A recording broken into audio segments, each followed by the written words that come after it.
این سریال شما رو تا آخرین لحظه میخکوب میکنه.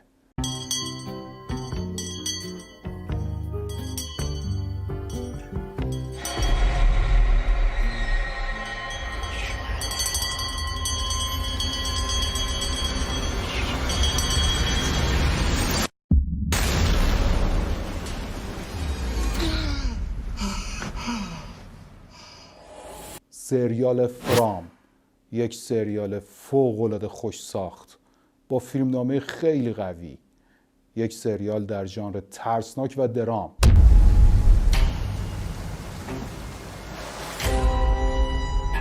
my God. How do you think they're gonna react when we tell them they can't leave? Look, I know this sounds crazy, but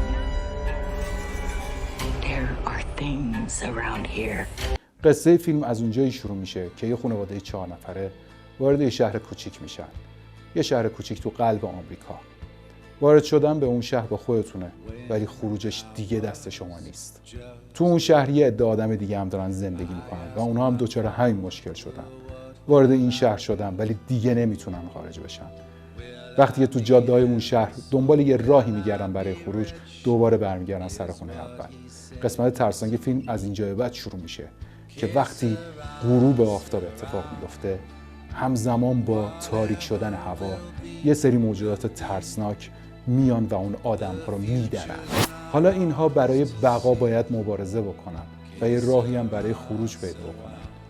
این سریال رو حتما بهتون پیشنهاد میکنم تماشا کنید. فوق‌العاده بی‌نظیره. پس اگه این سریال رو ندیدی، پیشنهاد میکنم برو و تماشاش کن، چون